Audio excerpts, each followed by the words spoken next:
Hey, what's going on, YouTube? So today I'm going to be working on this field right here.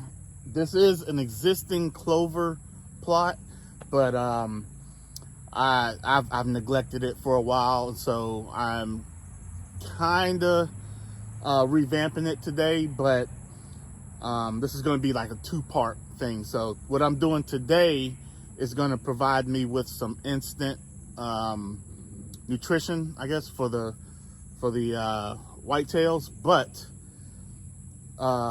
in the spring, I'm going to hit it again and put in a perennial clover plot. Right now, I'm putting in an annual. It's crimson clover, and so I'm going to put that in right now because it's I can't put in my perennial clover right now. I think this will do well down here in the south in the heat of summer. I don't think that the perennial clover will do well in the heat of summer down here. Trying to get it started off. Once it gets up and going, as long as you take care of it, it'll be fine. But for the most part, I would start that in the fall. But if I started it in the fall this year, I'm not really getting any impact on it this hunting season. So that goes back to why I'm doing crimson clover right now, because I should get, because the annual, it grows faster. So since I should get some, activity from it this fall in the winter, and then in the spring, I'm gonna hit it with a perennial. Anyway, so how I'm gonna do it is, there's already clover here. This is, I used John Komp from Northwoods Whitetails. I'll link him below here. I used his, it was either the seclusion blend or the clover and chicory blend. I think it was the clover and chicory blend that I used 2 years ago, and it did great.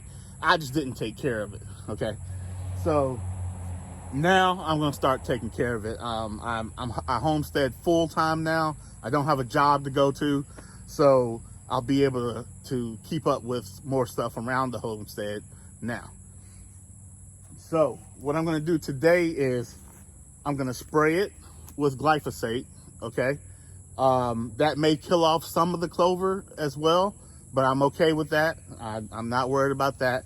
I'm not using any 2,4-D or clethodim or whatnot. I just don't have the clethodim. If I had clethodim, I would use it, but I had some. I let it sit too long. It's all congealed and stuff now. So I would like to have used clethodim, but since I don't have any, and I have I have glyphosate, I'm gonna use glyphosate today.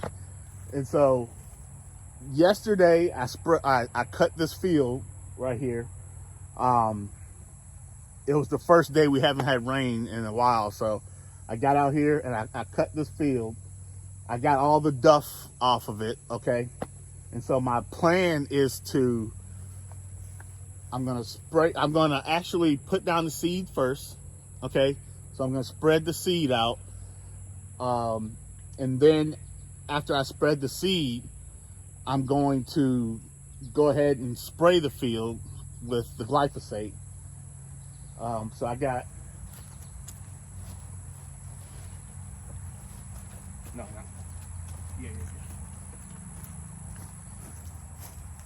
So this is the glyphosate that I'm using right here. It doesn't matter what you get. So like some people will get stuck up on, Roundup or glyphosate or whatever. It's all glyphosate. So, and no matter what you use, what product you use, like I don't have it out here with me, but I do have a weed and feed, right? And that weed and feed has 2,4-D in it, okay? So it's 2,4-D. It's 2,4-D. So, and it has a fertilizer in it as well. So, which is urea, I want to say. But when people get, stuck on, the name or this or that, look at the ingredients. The ingredients are what's important. 2,4-D is gonna kill a lot of your broadleaf. Glyphosate is a non-selective herbicide, so it kills everything, but it's not great on your broadleaf. Okay, so that's why a lot of times people will combine glyphosate and 2,4-D if they want to wipe out everything. So this probably about 1/8 of an acre, 1/4 of an acre plot here. I'm not going to do that because I don't really want to wipe out all the clover that's already here. In the actual food plot, so I have this whole area right here is about 1.5 acres. So I plant past those trees back there. If you can see, let me see. There's a tree I planted. There's a tree I planted. There's a tree. These are all fruit trees. There's one. There's one. There's one. There's one. And there's one. So the clover will be on the inside of all of that. All right. That's my little 1/8 of an acre, quarter of an acre little section there. I'll try to put up a map to kind of show you what I'm talking about here in a second. But the rest of the food plot back there, I split in half, and I do a brassica blend on one side, and I do cereal grains on the other side. I do that every single year. I just flip-flop them every single year. So this year, I'm going with brassica on this side and cereal grains on this side. I no-till, so everything that you see me do will be no-till because I just don't have the capabilities to till. But you will see the results of the food plot, and it turns out really, really great. But anyway, while I was talking about the other section of the food plot, I will spray that with glyphosate and 2,4-D because I want to kill everything out there. I don't want to kill everything here. So when I go to do that, that'll be a different video or whatnot, but I'll spray that. If you spray with 2,4-D, you got to wait 3 to 4 weeks before you can actually plant. So I'll be getting on that here soon in the next couple weeks or so. I got to get with John Komp about he has a new blend called Southern Brassica blend that I'm going to try out this year. And so I need to talk to him about when that should be planted and whatnot, so I can back my sprayings off of that. But anyway, so I got the glyphosate. I got my Chapin backpack sprayer. I'm gonna spread the seeds with my Chapin hand spreader here. I love this thing. It's perfect for the little small brassica seeds or small clover seeds and whatnot. Instead of putting it in my toe behind spreader, I'll put it in this right here and just walk it off. Basically, with my process, so I have crimson clover from Hoss, okay, and you can read the label there. Very important, no noxious weeds, okay, 0%. I won't buy anything that doesn't say that. Even if it just omits noxious seeds, I'm not gonna buy it because I need to know that it has no noxious seeds. 84% germ rate. I might get a little less than that, being that I'm broadcasting it, but I still think I'll do pretty good. This is the Kentucky Pride version, or variety, I should say. All right. And it's 99.36% purity. This is my first time using it. So we'll see how it does, but I know Hoss, I don't have to worry about this. You're gonna come back in a few months and you're gonna look at this and you're gonna be like, wow. Because I know that their products are top notch. So what I'll do is I'll take half of this and I'll put half of it in here and I'll go spreading on the lowest level on the lowest little notch right here. So right now it's like all the way up. So that's 0. And I'm gonna do it on 1, okay? Because I want that barely open so I don't run out of my seed.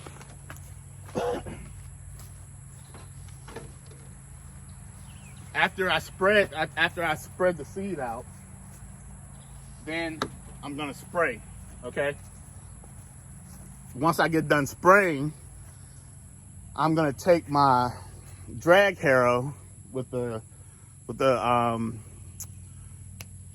0 turn here, and I'm gonna pull the drag harrow around, kind of get that seed knocked down, and we're gonna should have a good rain tomorrow to also help knock that seed down. Trying to think of what else. So I'm gonna put 1 pint of glyphosate in the backpack sprayer. I'm gonna put some surfactant in there as well. This is the surfactant that I use. I just get it from Tractor Supply. And I will put a little bit of the spray indicator in there as well.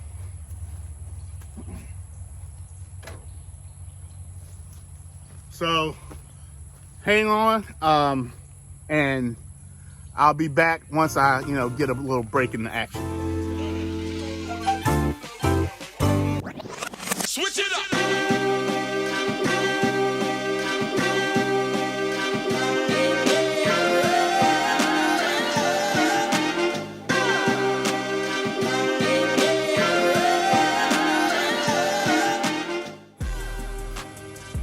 All right, I'm all loaded up, ready to spray the field with some glyphosate.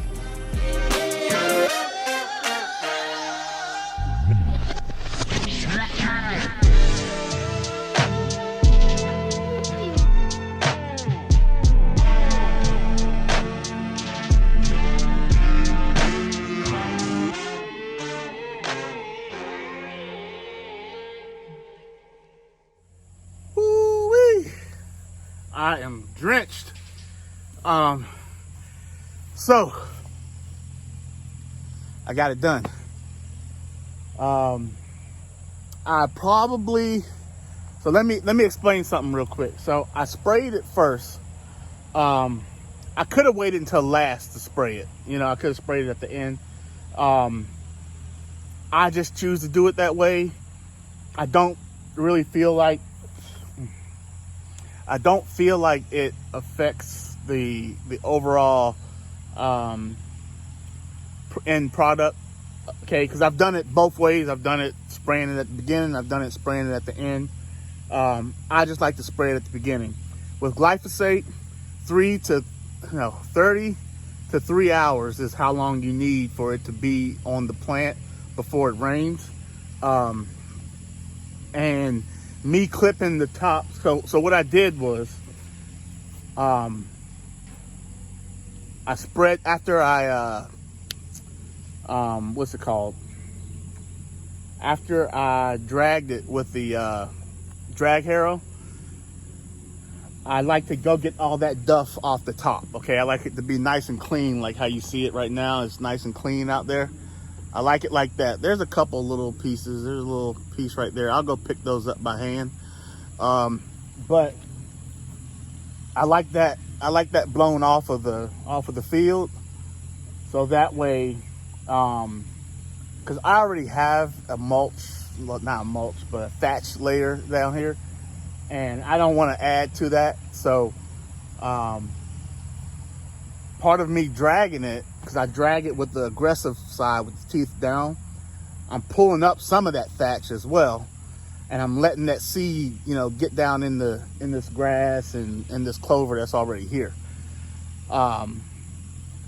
That's the plan. That's how I've done it in the past.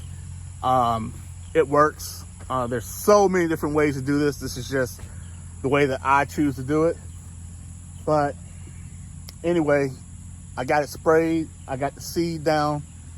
I got it, I had it mowed first, got it sprayed, got the seed down. and then I dragged it in, and I came back in and got all that duff off the top of it. And that is pretty much what my plan is for this little clover plot, I guess you would call it, right here.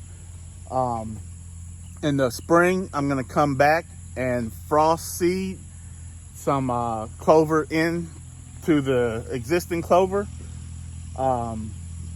because that crimson is gonna die off. It could reseed itself, but I'm not counting on that. So I'm just gonna overseed it probably in January, February time frame before green up comes. But that's the plan for that. That's done. Next, I have to spray those, well, I say those fields, but it's only one field. But I have to spray that back there with glyphosate and 2,4-D. I gotta wait 3 to 4 weeks, and then I can come in and spray and spread my brassica seed. I'll probably do brassica first, and then I'll come back 2 or 3 weeks later and do my rye side. So I'm gonna do rye on one side and brassica on the other side. I think I said that earlier, but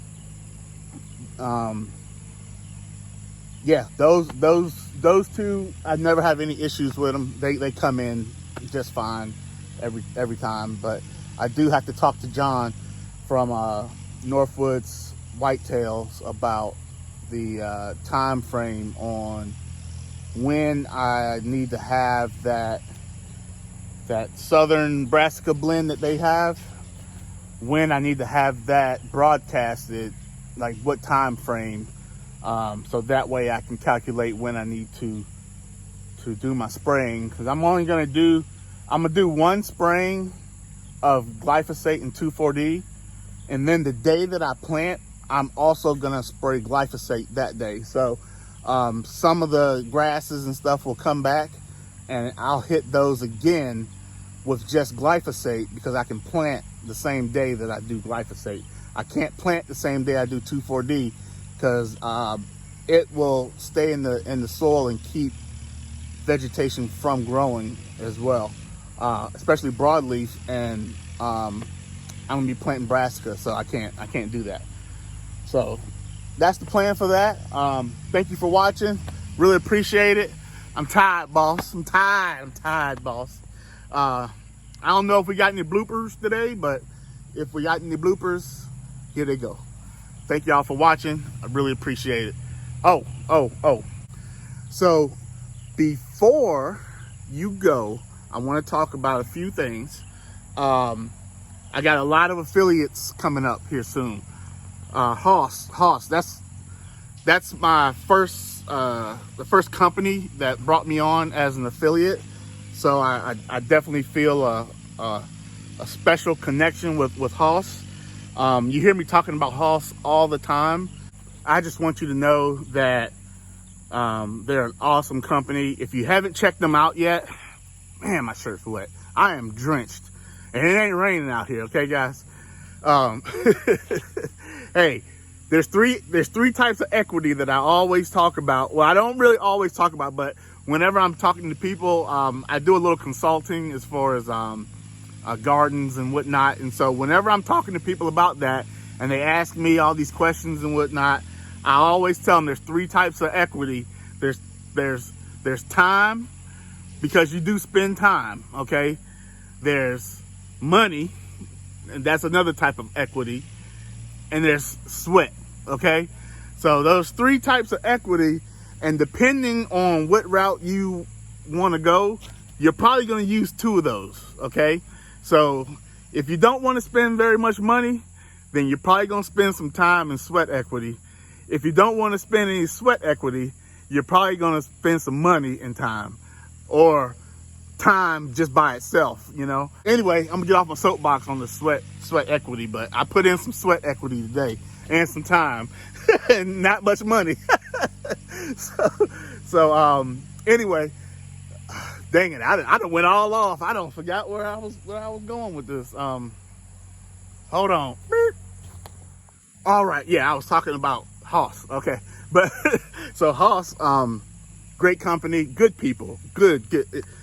Watch their channel, okay? I'm gonna link their channel below here as well. So they talk to you a lot about what they're doing in the garden, and things that you can do this time of year, and then there's a whole host of things that are on that. So if you haven't ever watched their shows, I mean, you could go back years. So if you ever just want to binge watch some good gardening stuff, check out their show every Thursday. I can't remember the time off the top of my head. I think it's 7 or 8. But anyway, check them out. Great company, great quality, everything. Quality customer service, quality products. They don't sell no junk, okay? So I have their affiliate link down below. I also just now became an affiliate with Garden in Minutes. Okay, if you haven't heard of them, they're a family-owned company out of Florida, and they've been around for a while. They have some raised beds. They said that they sold in 2013, and they're still being used.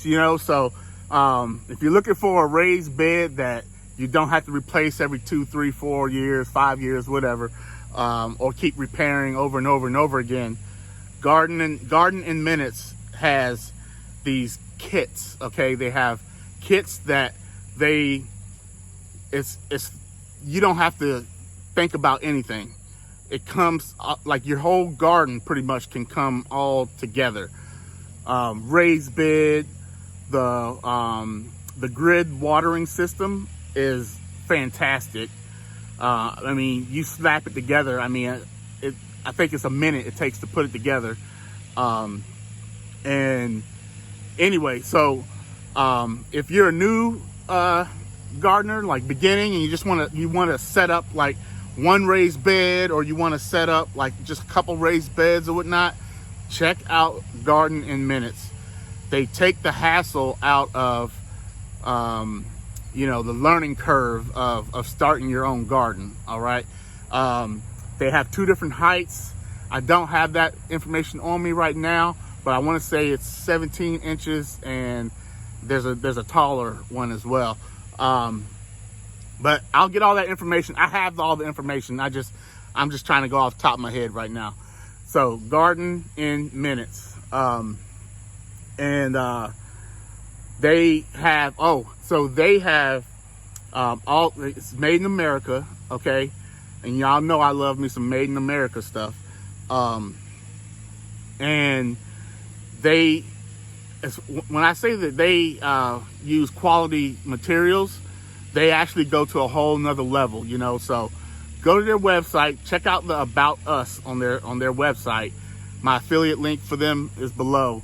Now, with Garden in Minutes, I'm also going to have a discount code. It's going to be for 7% off. With that discount code, I should have in the next few days to a week or so. When I get it, I'll be pushing it out, and I'll put that discount code on this video when I do get it. I mean, hey, everybody can use a discount. 7%, hey, it's something. And with this economy nowadays, I'll take a discount of 7%. So anyway, check them out. Quality merchandise, quality equipment. So that's them. That's 2. Now the third one I just got today, so I gotta get up to speed on them. Ollie, I want to say the name is. I hope I'm not butchering their name. One second. So for each of the companies, I'll put a little thumbnail or something up on the screen so you can see the companies that I'm talking about. But for Ollie, they have raised beds. Like I said, I have to get up to speed on them. My next video, I'll be up to speed on them. And then I want to mention Chapin. Okay, Chapin International. I'm sure a lot of you have heard of Chapin. I am not an affiliate with Chapin, but I do use a lot of Chapin equipment. Okay, and I have been talking to them, and they don't have an affiliate program yet. Okay, so when they do, your boy will be on there. But I will be showing a lot of their equipment. I will let you know up front if it's something I purchased, because I have a lot of Chapin stuff here already. So if it's something that I purchased, I will let you know. If it's something that was sent to me, I will let you know. Okay. And so I really love the Chapin brand, because it still gives you that good price that you're looking for and quality of equipment. Okay. A lot of the stuff that I have, I mean, it's top notch, and it didn't cost me as much as I would say it would cost me to get a different brand, you know. But anyway, I'll be coming to you with a lot of Chapin products and whatnot. If I'm using them in my video, I'm gonna talk about it. Okay, I'm not gonna make videos necessarily just for it, or any of the affiliates. But I take that back. There may be some videos that are strictly because of the affiliate relationship. Okay. For the most part, I'm still shooting my normal videos of what I'm doing day to day, and most of these products I'm using in the video. So that's just how I plan to use it. But there may be a video or two here where I'm just focusing on this particular product, because I want to show it to you and show you maybe how easy it is to set up one of Garden in Minutes systems or kits that they have. Okay, you know, I like to show that kind of stuff. So anyway, I'm gonna ramble and ramble and ramble, and I was tired. So I'm gonna get off of here, and great day today. I got a lot done. I'm looking so looking forward to this. If you haven't seen a crimson clover field at sunset or sunrise, you ain't living. All right. It's a sight to behold for sure. But I'll let y'all get off here. All the links, I'm gonna have so many links and pages and all that stuff, channels and whatnot, linked below, so you guys can check them out. They're people that I support. They support me, and I'm really grateful, extremely grateful for these companies, because I'm just a small time guy, you know what I'm saying? Like, I don't have all the fancy equipment. I don't have, you know, I'm trying, I'm working, I'm trying to get some better equipment and whatnot, but for the most part, you know, humble beginnings here, and these companies trust me, and I don't want to let them down. And I'm not gonna link up with companies just because, you know, they agree or I agree. You know, they have to have quality products, and they above all, they have to have great, excellent customer service. If there's not excellent customer service, count me out, because I won't put my name with that. Okay, I will not put my name with that. But yeah, so thanks for watching, guys. I'm gonna get out of this heat, go get me I got a nice watermelon chilling in the refrigerator right now, and that's gonna taste something good, let me tell you. But thanks for watching. I appreciate it. I know this video kind of probably went a little long. I'm gonna try to cut it, you know, down a little bit, but thanks for watching, and I'm glad that you're here. May have a blooper or two, because I think I do, and the blooper will be right here. It's, you know, man, you sitting over here beating your, you know, hitting your elbows and whatnot. So I just want you to know that, you know, they blah, blah, blah, blah.